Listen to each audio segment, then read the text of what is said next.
नमस्कार दोस्तों, बाल टू बेंच एकेडमी में आप सबका हार्दिक स्वागत है। आज हम चर्चा कर रहे हैं उत्तर प्रदेश शहरी भवन किराए पर देने, किराए तथा बेदखली का विनियमन अधिनियम 1972 के अध्याय 5 की धारा 26 के विषय में। दोस्तों, धारा 26 में मकानदार तथा किराएदार के कतिपय आभारों का प्रावधान किया गया है। Certain obligations of the landlord and tenant.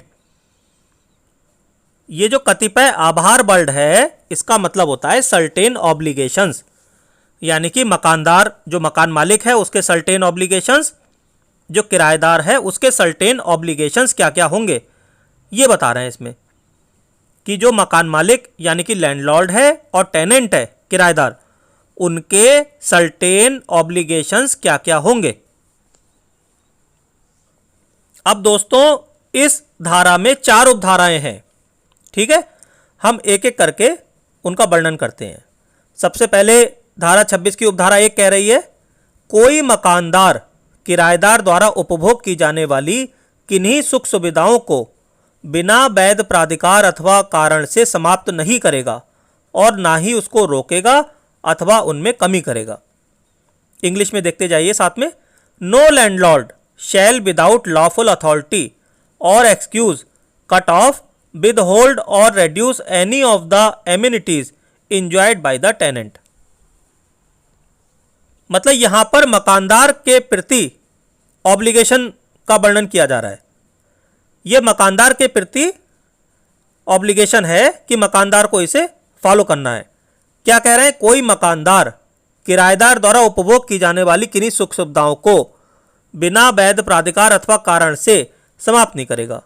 यानी कि मान लीजिए आप हैं, आपने अपना कोई भवन किराए पर उठाया हुआ है, तो उसमें जो किराएदार रह रहा है उसको कुछ सुख सुविधा उसमें मिल रही है, तो उस सुख सुविधा को बगैर किसी वैध कारण के आप समाप्त नहीं करेंगे। ऐसा नहीं कि किराए पे रह रहा था, अब तक उसे सुख सुविधा मिल रही थी और आपने बगैर किसी कारण के, बगैर किसी जेन्युइन कारण के आपने उसे समाप्त कर दिया, और या आप उसे कम भी नहीं कर सकते। तो वही बात कह रहे हैं कि कोई मकानदार किराएदार द्वारा उपभोग की जाने वाली किन्हीं सुख सुविधाओं को बिना वैध प्राधिकार अथवा कारण से समाप्त नहीं करेगा और ना ही उसको रोकेगा और ना ही उसमें कोई कमी करेगा। समझ रहे हैं ना आप? यहां पर किराएदार को एक सिक्योरिटी प्रदान की जा रही है कि भाई किराएदार मकान में आया और उसे कुछ सुख सुविधा मिल रही थी, तो ऐसा नहीं है कि थोड़े समय के बाद में मकान मालिक उन सुख सुविधाओं में कमी कर दे। जो सुख सुविधाएं मिलती चली आ रही हैं उसे पहले से वो मिलती रहेंगी। मकानदार का ये ऑब्लिगेशन बना दिया गया है कि बगैर किसी वैध कारण के, बगैर किसी लॉफुल अथॉरिटी के, बगैर किसी लॉफुल एक्सक्यूज के वो उसको जो एमिनिटीज मिल रही हैं उसमें कट ऑफ नहीं करेगा, उसे रोकेगा नहीं, उसे रिड्यूस नहीं करेगा। आगे आते हैं उपधारा 2 पर। उपधारा 2 में भी मकानदार के ही आभार का वर्णन है, ऑब्लिगेशन ऑफ लैंडलॉर्ड। ठीक है, इसमें कह रहे हैं मकानदार किराएदारी के अधीन भवन को बातरक्षी तथा जलरक्षी, बातरक्षी मतलब विंड प्रूफ, जलरक्षी मतलब वाटर प्रूफ। मकानदार किराएदारी के अधीन भवन को बातरक्षी तथा जलरक्षी बनाए रखने के लिए बाध्य होगा। The landlord shall be bound to keep the building under tenancy wind proof and water proof. यानी कि जो भवन किराए पर उठाया हुआ है वो विंड प्रूफ और वाटर प्रूफ बनाए रखने के लिए मकानदार बाध्य है। आगे कह रहे हैं, और किसी प्रतिकूल लिखित संविदा के अधीन रहते हुए समय समय पर पुताई तथा मरम्मत कराएगा। मकानदार की यहां पर यह लायबिलिटी बनाई दी गई है कि वो बीच बीच में समय समय पर पुताई कराएगा और मकान की मरम्मत कराएगा।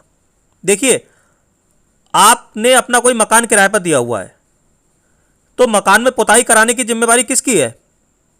आप बताइए, आप कराएंगे, किराएदार कराएगा? या मकान में रिपेयर करानी है तो मकान मालिक कराएगा कि किराएदार कराएगा? सोच के बताइए।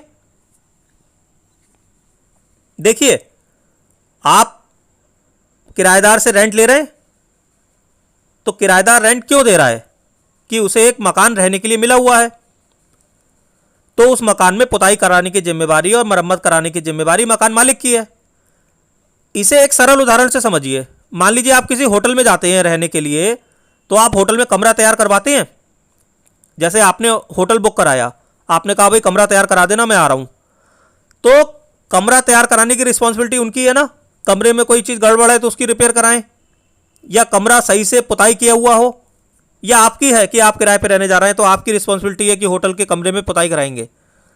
ऐसे ही आप मकान के संदर्भ में समझिए कि ये मकानदार की जिम्मेवारी है कि वो समय समय पर मकान में पुताई कराए और मरम्मत कराए। इसमें एक इन्होंने क्लॉज दे दिया है, किसी प्रतिकूल लिखित संविदा के अधीन रहते हुए। अगर मकान मालिक और किराएदार के बीच में कोई संविदा है, कोई एग्रीमेंट हो गया है कि ऐसे ऐसे हमें करना है, तो फिर वही एग्रीमेंट फॉलो किया जाएगा। ठीक है, वही कॉन्ट्रैक्ट फॉलो करा जाएगा। और अगर ऐसा कोई कॉन्ट्रैक्ट उन दोनों के बीच में नहीं है तो मकान मालिक पुताई कराएगा और मरम्मत कराएगा। आगे आते हैं इसकी उपधारा 3 पर। इसमें किराएदार पर आभार किया गया है, यानी कि यहां पर किराएदार का ऑब्लिगेशन है।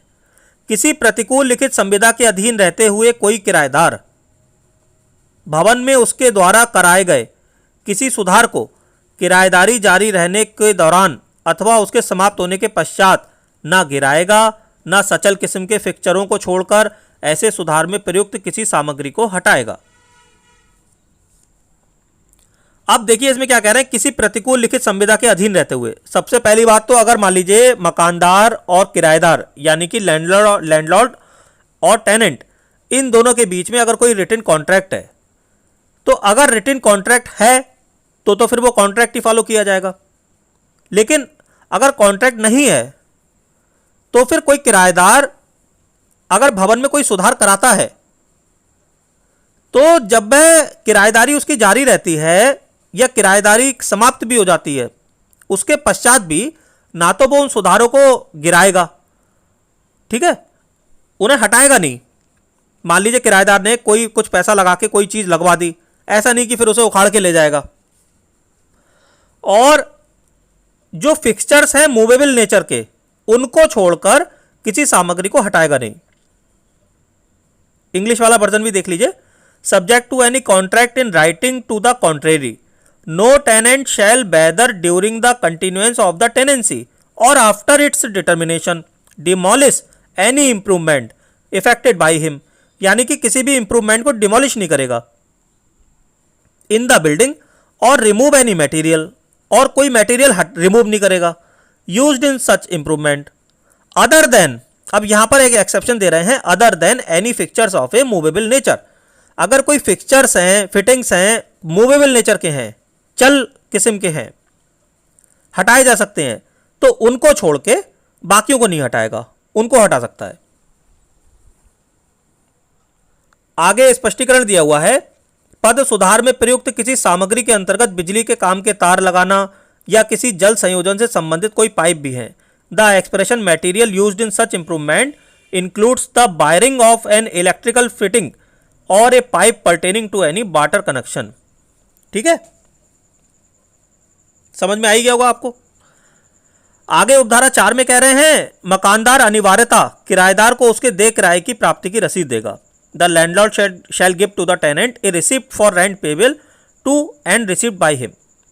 मतलब जो किराएदार मकानदार को जो किराया देगा, तो उस किराए की रसीद मकान मालिक की लायबिलिटी है कि वो किराएदार को देगा जब वो किराया प्राप्त करेगा। तो आपने देखा कि धारा 26 में, उपधारा 1 में, उपधारा 2 में, उपधारा 4 में तो लैंडलॉर्ड का ऑब्लिगेशन है और उपधारा 3 में टेनेंट का ऑब्लिगेशन है।